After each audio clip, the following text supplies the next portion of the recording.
Buenas tardes. Bueno, es un honor para mí presentar al profesor Juárez Freitas. El profesor Juárez Freitas es magíster en filosofía y doctor en Derecho y postdoctor en Derecho por la Universidad de Milán, y es profesor de Derecho en la Pontificia Universidad Católica de Río Grande do Sul y también en la Universidad Federal de Río Grande do Sul. Y además es presidente del Instituto Brasilero de Altos Estudios de Derecho Público. En realidad su currículum es mucho más extenso, pero bueno, lo he abreviado y para no perder más tiempo le voy a ceder la palabra, profesor.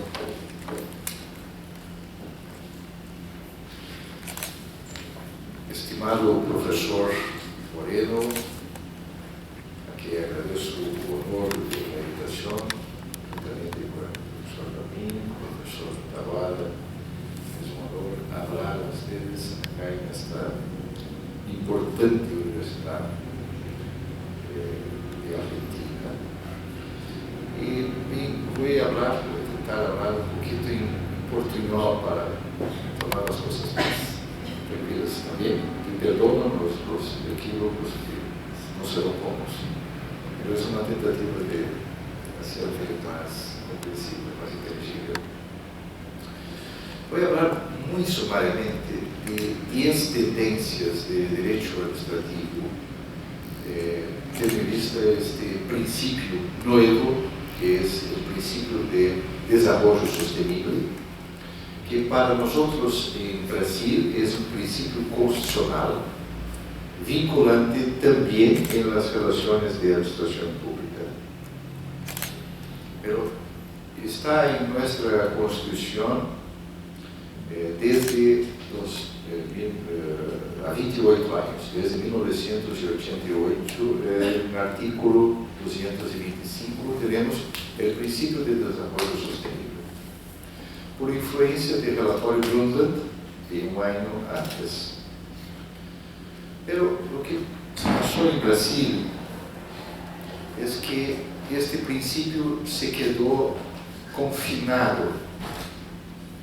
Só hablamos dele, só pensava em todo o princípio de desenvolvimento sustentável os ambientalistas, por uma dessas coisas de especialização territorial que vocês provavelmente têm acá também em toda parte. Não?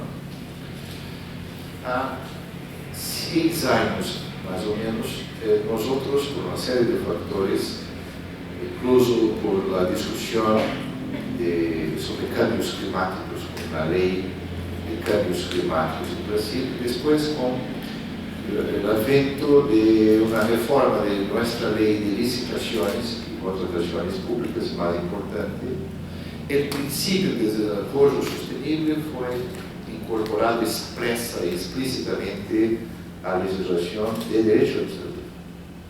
Então,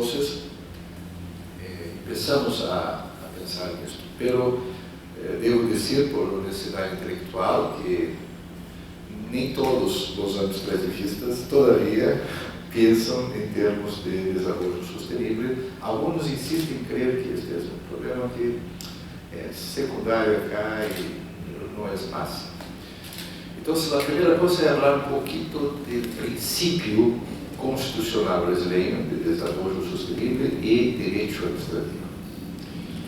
Uma segunda tendência que eu quero falar é sobre uma nova evaluação das políticas públicas em direito administrativo do Brasil. Isto é novo, é muito forte, a transformação que está se consolidando, pero agora, assim como vocês têm câmbios acá, teremos câmbios aí, parece que essa tendência será muito forte de uma nova avaliação de políticas públicas.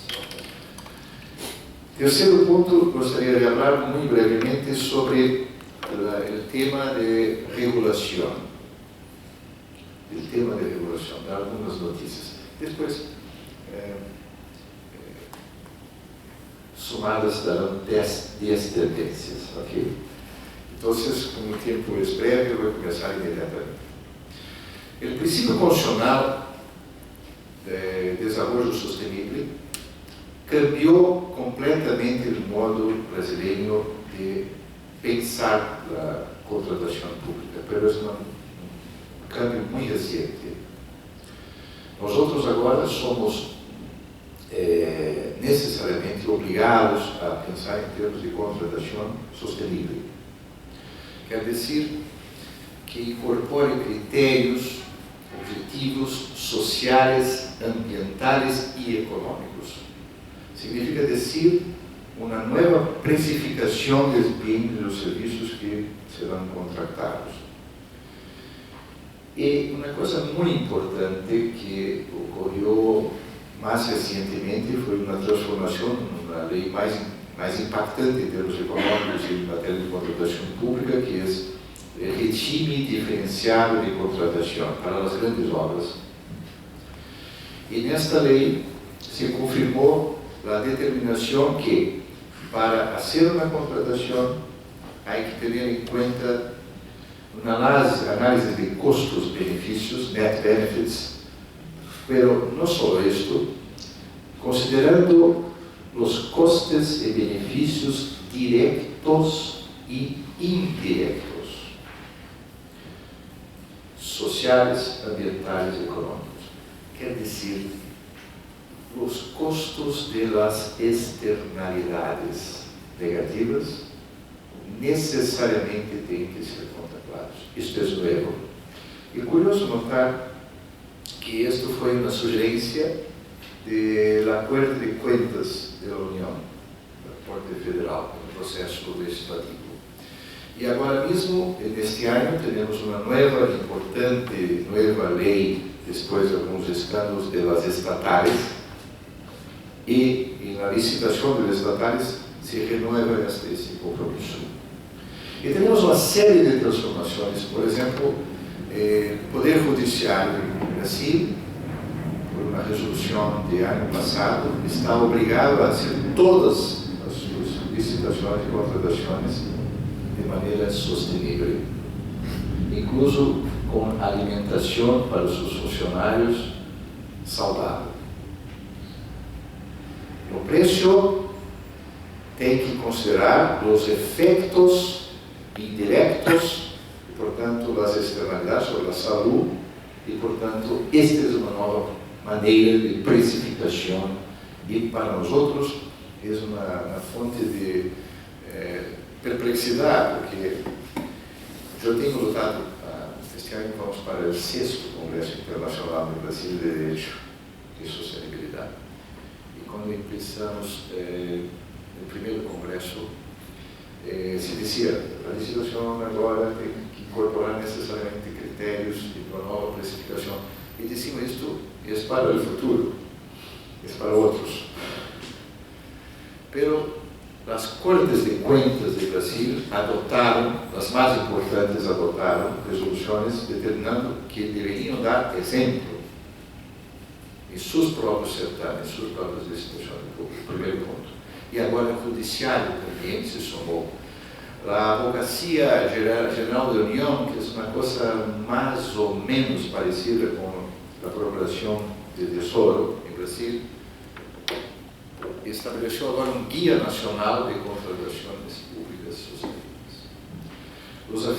Afirmaria a vocês que se isto, não só por as questões ambientais, mas também por sustentabilidade econômica e fiscal, tivemos, desgraçadamente, alguns exemplos muito tristes em grandes obras inúteis em Brasil. Na Copa do Mundo, por exemplo.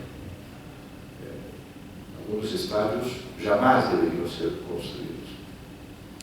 E, no entanto, um deles, em Brasília, tem a certificação mais alta em matéria de sustentabilidade ambiental, mas não é sustentável em termos amplos. Portanto, há que ter em conta não só a dimensão ambiental, sino que também a dimensão econômica, fiscal, social, ética e jurídico-política. Eu afirmaria com uma certa segurança que hoje já não seria mais possível a construção daquele estádio. as coisas cambiaram no Brasil. Caminham muito mais rapidamente do que se imagina, não? Mas há pouco tempo foi possível. Segundo, então, em um livro que depois poderia regalar à biblioteca da Faculdade de Direito, Sustentabilidade, Direito ao Futuro, que para mim a surpresa foi regalado com o prêmio mais importante da Academia no Brasil para livros. Eu creio que foi uma surpresa muito agradável, mas demonstra bem um cambio de mentalidade. Essas coisas passam a estar no top. Depois, no capítulo 9 deste livro, eu hablo de novo direito administrativo. Cambia todo. Tem exemplo em la contratação, temos uma lei de mobilidade urbana que dá prioridade em transporte coletivo sobre transporte individual, invocando o princípio de desenvolvimento sustentável.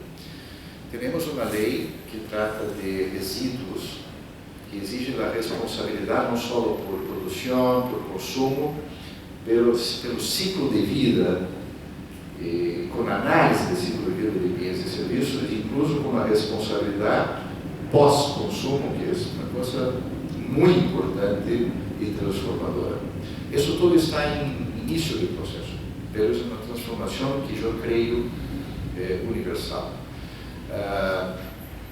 Por exemplo, em Alemanha, os novos edifícios, não só em Alemanha, perdão, Alemanha mais fortemente, na União Europeia, os novos edifícios públicos, a partir de 2018, que é logo ali, necessariamente têm que ter eficiência energética de custo quase zero. Eu creio que isto é um avanço, mas é pouco. Os edifícios públicos e também os privados, se possível, deveriam ser micro-usinas. Estamos trabalhando nesse já em Brasil, ou seja, podem produzir energia excedente e distribuí-la para a rede. Conseguimos a regulação da Agência Nacional de Energia Elétrica para finalmente aceitar esta distribuição de energia, que é um câmbio paradigmático muito intenso. A propósito de Alemanha, já tem 5 milhões de edifícios que são micro-usinas. Então, há que tomar cuidado com isso, não podemos nos quedar atrás. E temos uma insolação magnífica de todos, não? Podemos perder em futebol, mas não em energia. Isso jamais. Não? Então, não é exagero, não é uma afirmação hiperbólica. Há um novo direito administrativo em construção domática no Brasil. Incluso, agora um pouco mais teoricamente, incluso o regime de direitos subjetivos. Porque meio ambiente em Brasil é considerado bem de uso comum do povo. É um tipo de bem público. Está na Constituição. Isso tem consequências jurídicas muito importantes, mas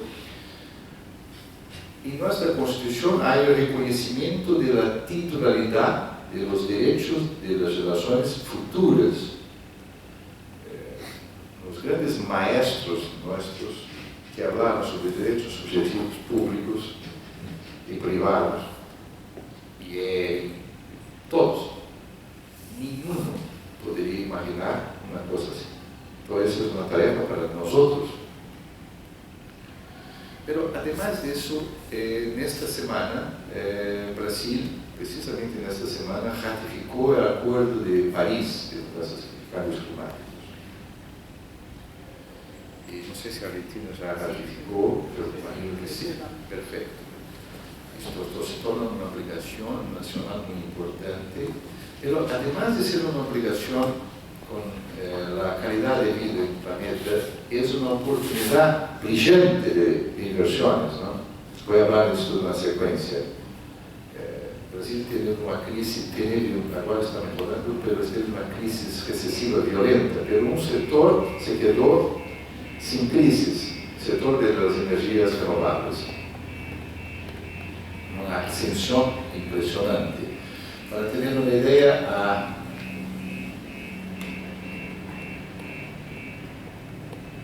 cinco años, energía eólica, ¿se dice eólica? No, energía eólica en Brasil era 1% de la matriz energética. Hoy já é 6% em 5 anos. Isso não?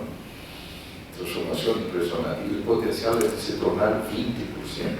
Solo a eólica. E já temos uma matriz hidrelétrica muito forte e renovável. Portanto, o Brasil tem uma matriz energética que pode ser uma das mais limpas do mundo. Pero, os problemas do Brasil são muito atuais, são muito fortemente associados a, bom, é um problema sistêmico, claro, pero muito fortemente associados a uma empresa de petróleo, não? De petróleo, e que é a nossa empresa mais endividada. Bueno, agora eu imagino que o Brasil terá que fazer nos próximos 10, 15 anos uma transição, porque eu estou seguro que o petróleo em águas profundas não tem grande futuro. Não deveria ter sido isso no exterior, mas estamos entre amigos, não? Estrategicamente, não é o gás de xisto, não é outra coisa que determinou que os árabes baixassem os preços do petróleo. Não? Foi precisamente a competitividade crescente das energias renováveis. Eles não hablam disso, mas este é o motivo. O petróleo não tem futuro. Então, há que tomar cuidado, nós não podemos cometer erro de Venezuela e outros da maldição de petróleo. O Brasil foi um pouco vítima da maldição do petróleo. Uma certa euforia, não só no petróleo, preços superciclo de commodities, e isto gerou uma espécie de embriaguez política, com consequências que agora se percebem não muito buenas para a saúde de algumas pessoas. Bueno, então, essa é a primeira observação. Novo direito administrativo, não é pouco falar assim, não? Todo modo de conceber a contratação pública está em transformação. E só para dar ciência a vocês, na semana passada também tivemos uma alteração profunda do modo de contratação brasileira. Public partnerships, private partnerships, agora tem um contrato de parceria. Tínhamos uma lei não boa de parcerias público-privadas, parcerias, partnerships. Parcerias, relações público-privadas, e agora temos uma lei com mais segurança jurídica, com mais velocidade para licenciamentos ambientais e coisas assim. Bueno, vamos testar esta lei, né? Vamos testar. Pero a segunda observação é que há uma nova maneira de fazer avaliação.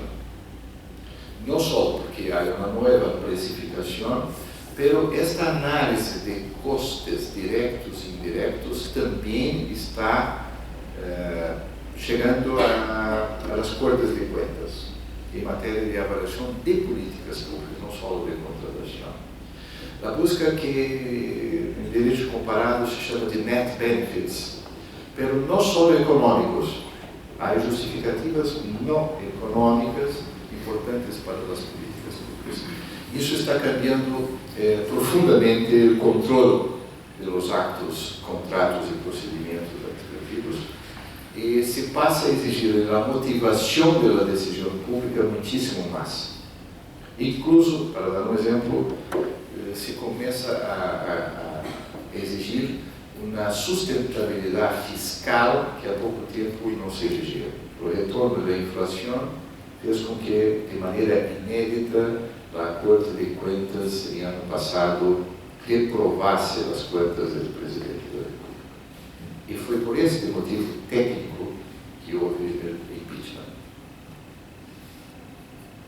Não é pouco, é uma transformação cultural importante que não sejamos naivos, ninguém, né? Há contraforças, não? Essas coisas sempre vão de maneira dialética, pero para além de ideologias, eu creio que isto é uma coisa importante para todos os espectros políticos, que é a nossa lei de responsabilidade fiscal, que foi muito importante para garantir a estabilidade de nossa moeda. E passamos muitíssimo tempo com a inflação quase mínima, né? E retornou a inflação e então agora houve uma manifestação social anti-inflação muito forte e um reforço da lei de responsabilidade fiscal. Vamos ver se isso continua, pero uma nova avaliação, se possível, ex ante das políticas públicas. Temos aí no Brasil uma tendência que eu imagino universal de fazer controle depois, a posteriori, muitíssimo a posteriori, controle de uma autópsia, não biópsia, né? Bem, esta é uma tendência que todavia existe, mas está diminuindo e as Cortes de Contas estão assumindo um papel muito interessante. E também as agências regulatórias, essa é a terceira tendência. Vamos ter possivelmente neste ano, uma nova lei de agências reguladoras. Os dirigentes atuais na esfera federal são 10 agências reguladoras, com este nome, mas há outras que não têm o nome, mas regulam, como é o caso de reguladora de mercado de capitais, chama-se CVM. Esse é o caso, provavelmente, tecnicamente, a melhor de nossas agências reguladoras, não tem nome de agência reguladora, que é a Agência de Defesa de Concorrência. Competência. Perfeito. Pero nas dias que têm nome de agências reguladoras, telecomunicações, energia elétrica, vigilância sanitária, aviação civil, transporte terrestre, etc., das dias mais importantes, todas têm dirigentes com mandatos, todas com estabilidade durante o mandato. É muito difícil alguém sacar um dirigente de agência reguladora no Brasil, mas agora há um consenso neste ponto, por isso eu imagino que isto passará este ano. Também se quer que pelo menos por uns 36 meses o dirigente não tenha tido qualquer contato espiritual ou de cargo com os partidos políticos. Isto é fruto do trauma da partidarização das democracias. E, sobretudo, em termos de matéria de avaliação, há um certo consenso de que, a exemplo do que se tem nos Estados Unidos da América, as agências terão que obrigatoriamente fazer ex ante a avaliação dos impactos da regulação.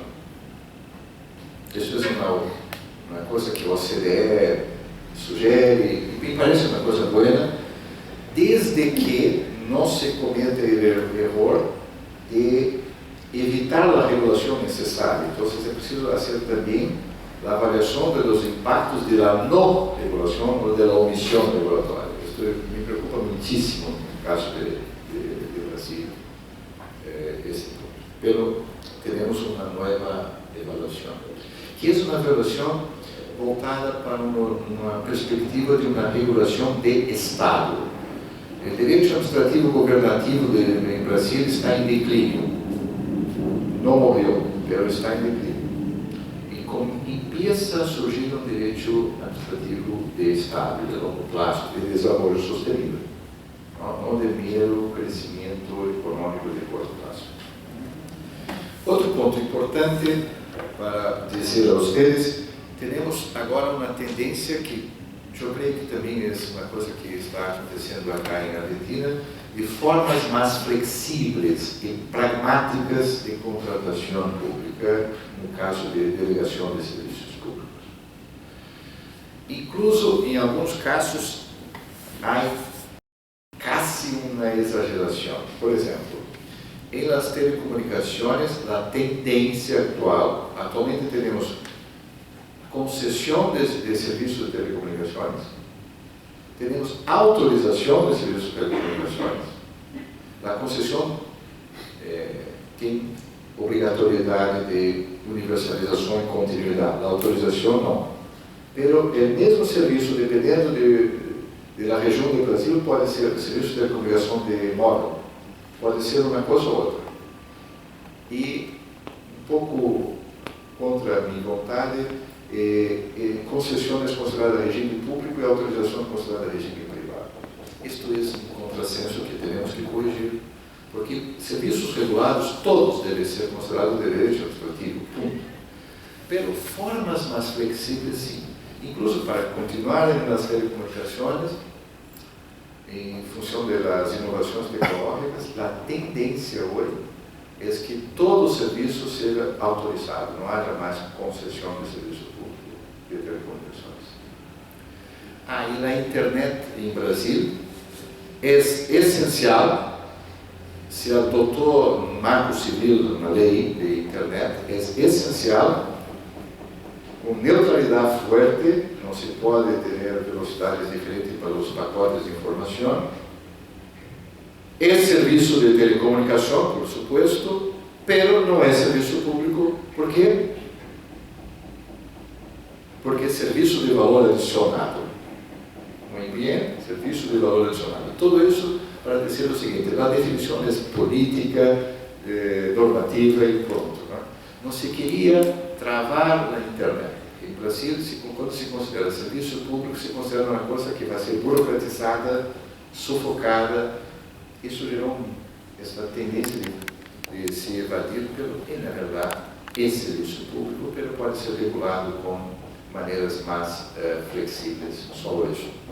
Me parece que o direito administrativo vai ter que tomar um certo cuidado de resgatar certas categorias, porque se insistirmos em um tratamento autoritário, certamente vão se evadir. Mas se podem ter categorias flexíveis, serão serviços regulados, que é a categoria que propongo para o Brasil. Bueno, entonces, ustedes están viendo que en Brasil está habiendo una transformación enorme, ¿no? Nueva ley de regulaciones en breve, nuevo programa de parcerias de infraestructura aprobado esta semana pasada.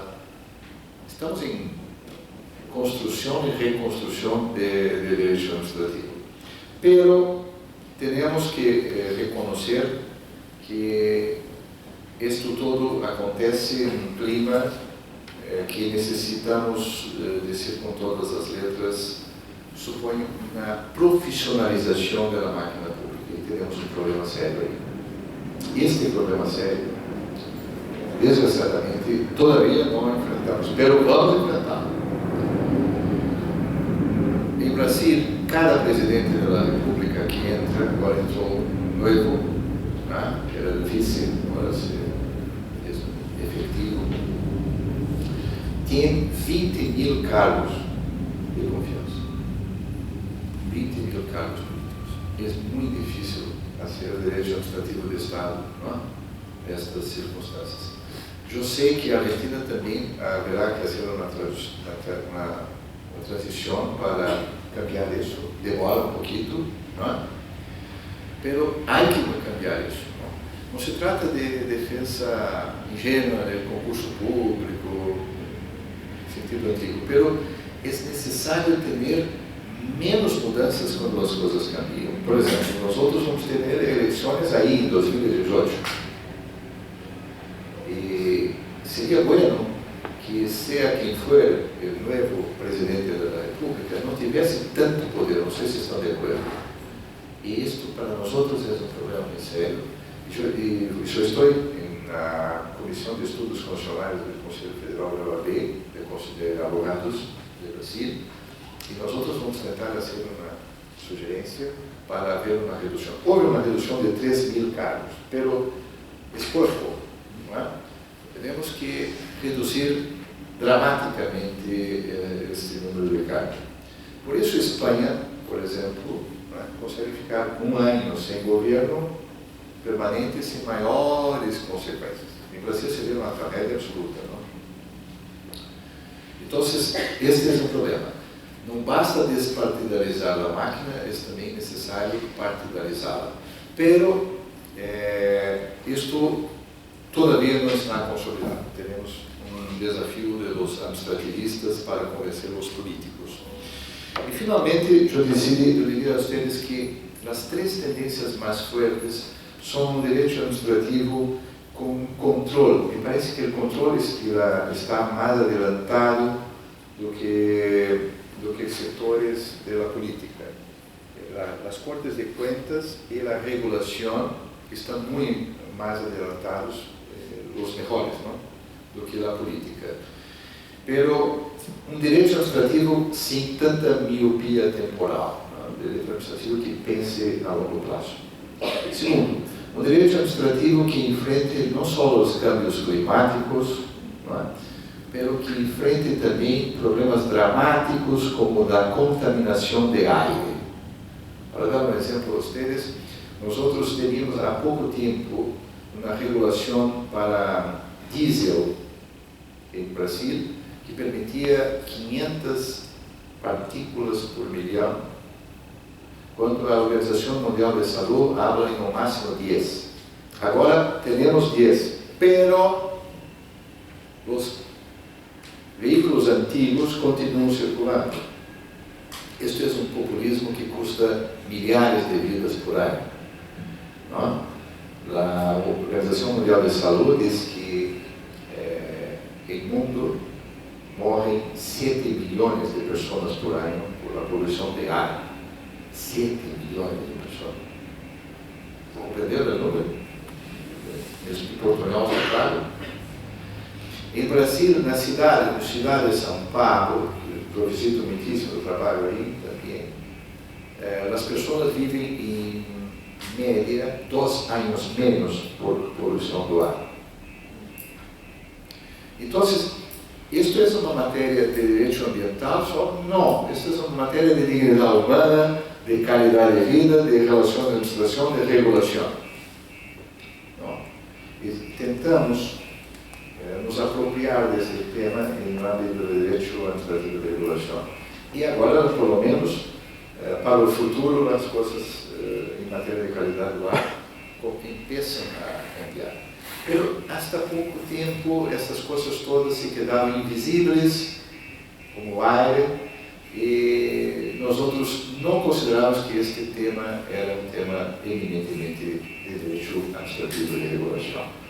Então, essa é a primeira tendência. A segunda é que o princípio constitucional de desenvolvimento sustentável, que em nosso caso é um princípio que está expresso em 225, mas que está implícito em todas as constituições democráticas, porque implica assegurar bem-estar das relações presentes sem impedir o bem-estar das relações futuras, e isto implica uma nova maneira de pensar o Estado de Direito. O Estado de Direito não deve servir como um todo, incluso o Poder Judiciário, para o crescimento econômico de curto prazo. O Estado de Direito deve servir para a qualidade de vida intergeracional.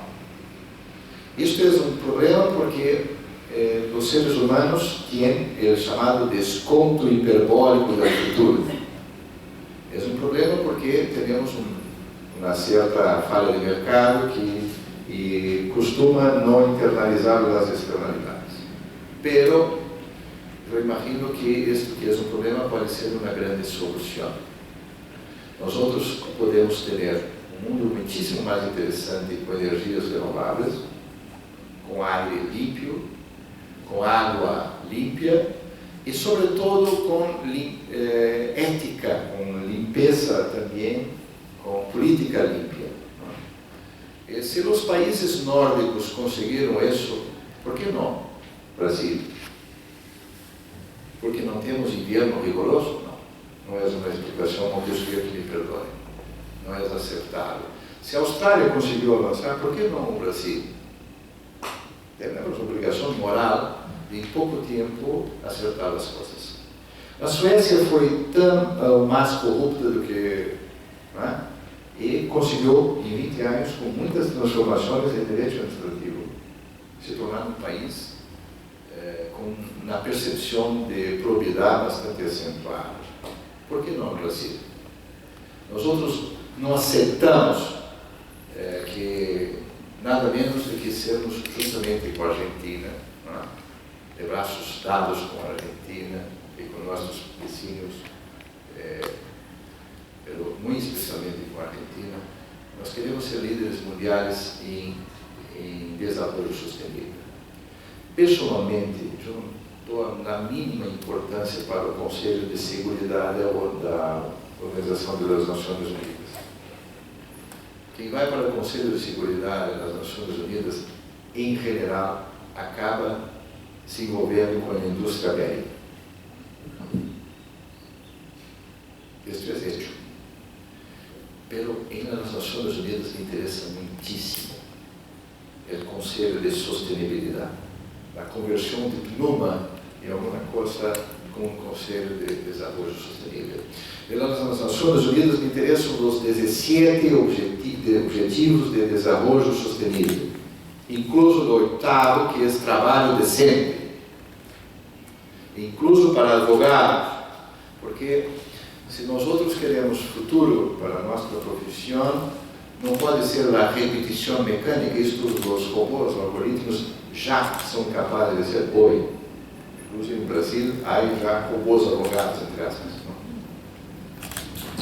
Pero serão aqueles que são capazes de articular projetos com criatividade, capazes de ter uma situação menos adversarial, mais produtiva no diálogo.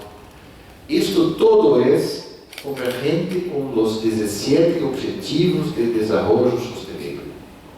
Então, é preciso que os administrativistas compreendam que a sustentabilidade é muito mais abrangente e exigente do que simplesmente uma questão confinada a alguns professores de direito ambiental. Também são nossos parceiros, são muito importantes, mas nós vamos oferecer nosso aporte, nossa contribuição. E poderíamos fazer câmbios muito promissores em pouco tempo. Se les disse que as coisas estão cambiando, Noruega tem, como vocês sabem, um fundo soberano para evitar as tentações. O fundo soberano, que é derivado do petróleo, as inversões no exterior, e sacam só os interesses anuais. São muito disciplinados porque é a poupança das futuras gerações. Muito bem. Decisão do Fundo Soberano de Noruega, que é derivado de petróleo, de fósseis. Okay? Não vamos mais fazer inversões em energias fósseis. Só vamos ter inversões na área de energias renováveis. O mesmo se passou recentemente com a Fundação Rockefeller. Nada mais de fósseis, vamos para energias renováveis. O mais surpreendente é que em Texas, que é caracteristicamente um lugar muito conservador, muito apegado ao status quo e ao petróleo, Texas, o crescimento das energias renováveis é espantoso. Então, o futuro está na renovação da energia, incluso mental, dos operadores de direito, e podemos fazer coisas, quizás, gostaria muitíssimo, professor Moreno, eu sei que você apoiará, se me permite anunciar, de dizer que o 7º Congresso Internacional de Direito e Sustentabilidade e Desenvolvimento Sustentável possa ser acá em Buenos Aires, com a participação do professor Albin, professor Moreno, professor e de todos, da área de todos vocês. Vamos pensar na transição com calma, com prudência, sabendo que temos que lidar com as naturais resistências do status quo, con prudencia, pero tenemos que hacer transiciones. Tenemos que tornar a administración pública menos adversarial, menos burocrática, menos pesada, más sostenible, no fósil, no poluente. A administração pública, por lo menos em Brasil, não pode poluir a sociedade. Tem que ser a fonte de energias renováveis da sociedade, para usar uma metáfora. E me parece que em 20 anos teremos um outro mundo. E teremos que hacerlo, porque os cambios climáticos são gravíssimos. Teremos que hacerlo porque a contaminação de ar é gravíssima, mas também por uma outra razão. Porque estamos na quarta revolução industrial, como diria Klaus Schwab, que foi o tema do Fórum de Davos deste ano. Na quarta revolução industrial é a revolução da conectividade. Há um estudo muito impactante que mostra que quase metade das atuais profissões vão desaparecer. O estudo de Oxford, impactante, né? Em razão da automação, de internet das coisas e assim. Então, temos que nos preparar para um novo tipo de trabalho, pois eu quero dizer que na área de desenvolvimento sustentável há muitíssimo trabalho. Que os robôs poderão ajudar, mas não farão. São trabalhos que mexem com habilidades essenciais. São trabalhos que mexem com direitos fundamentais sutis de relações presentes e relações futuras. Eu creio que é a área mais promissora, especialmente para o nosso direito administrativo. Graças.